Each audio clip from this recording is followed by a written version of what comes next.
Hi, I'm Cody Walters, and this is Political Cartoons is Art. Now, art's been around since the dawn of time, since the first caveman picked up a piece of charcoal and drew on the side of his cave wall. And for the beginning of art was really just representational in the sense that artists attempted to take something from nature and recreate it on canvas. And it stayed that way for eons, really. It wasn't until the Expressionist movement that we started to see a real change and a lot of free will and imagination start coming into art. What we're going to look at is political cartoons. We're not really going to get into the content so much because, they literally have entire college courses going over just the content of political cartoons. So we're not going to spend a whole lot of time on that. We're more interested in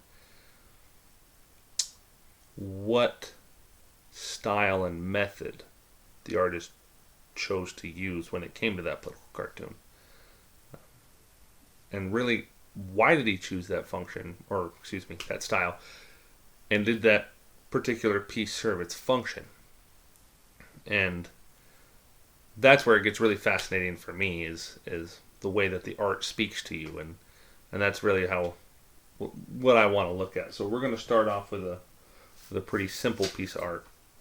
It's a political cartoon. It's by Benjamin Franklin. It's called Join or Die. Okay. It was first published in the Pennsylvania Gazette in May of 1754. And this was actually at basically the top of the newspaper when it came out. And it's just a representational piece.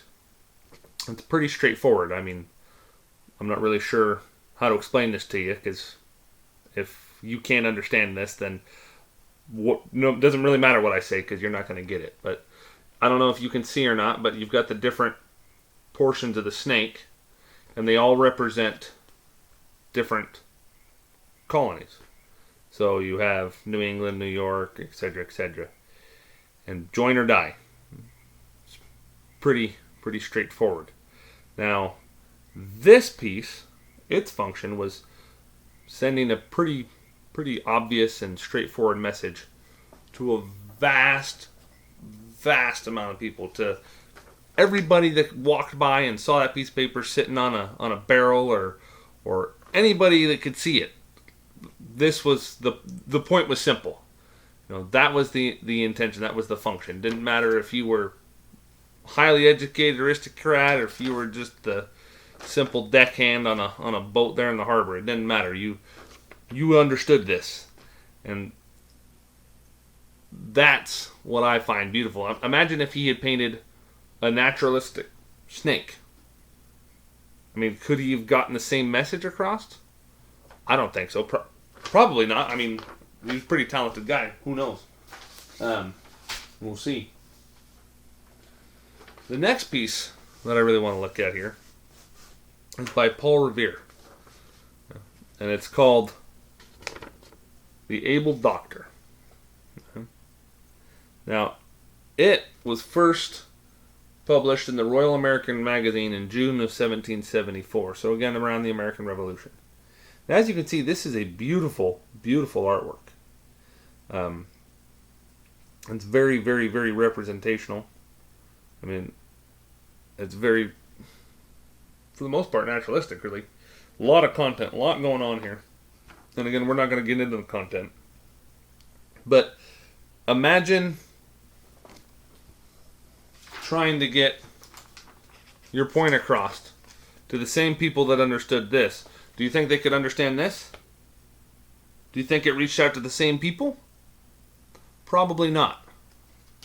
Yeah, a lot of people probably understand or see the general idea here.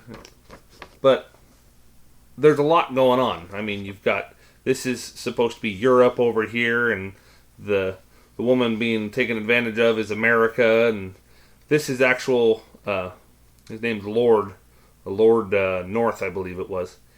And he was the legislature. He was the one who passed the Intolerable Acts. And then this is supposed to be a soldier. So the point gets across, but not as urgent and as simple as this. So political cartoons, the style that the artist uses is extremely important in getting their message across and how they do it. And that is fascinating. And around this time you have caricatures. Now, caricature is, well, I mean, we all know what a caricature is. I'm sure we've all been to a carnival, and if not had it done to ourselves, we've seen people sitting there while an artist draws a goofy picture of them with big ears and a big nose or something. And the simple definition of it is the exaggeration of certain characteristics in a humorous way.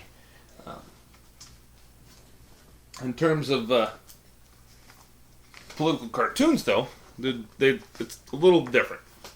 I'm terrible with pronouncing French names. Honor Demier? I'm not sure.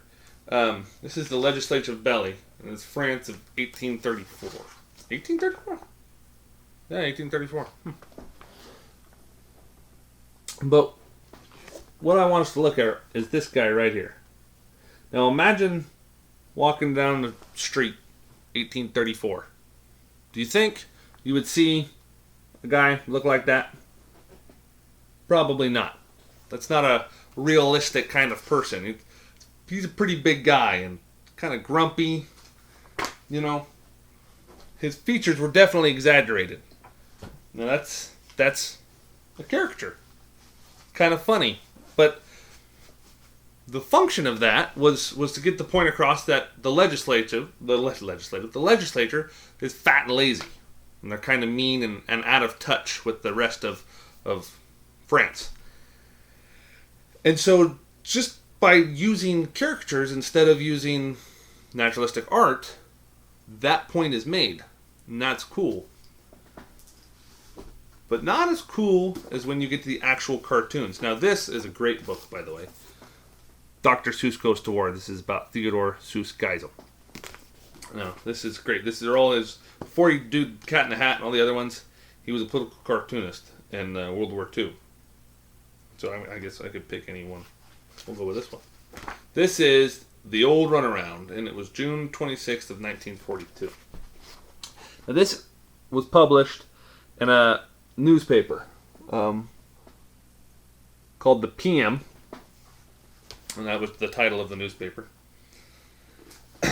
And the thing is have you ever seen a factory like this? Do you think a factory with a maze out in front of it exists? No. I guarantee you nothing like that exists. Never has, never will. Okay? You cannot draw this realistically. Okay? There's no way to do this in a realistic way. You have to do it in a cartoon. But you understood it.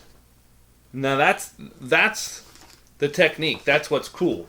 You couldn't make the same point here, okay, which is pretty obvious.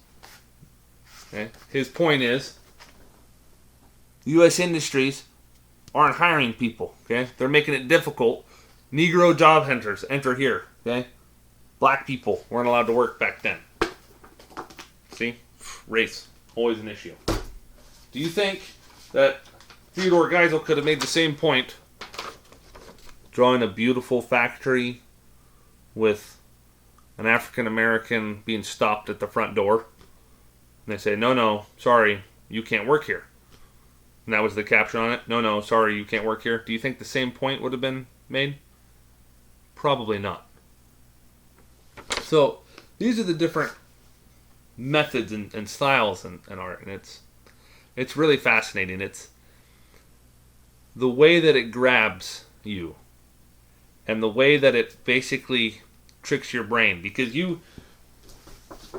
if you saw a picture of Adolf Hitler walking into someone's home here in the United States, you would dismiss it because that never happened and, it's not real, so whatever. It's not that big of an issue.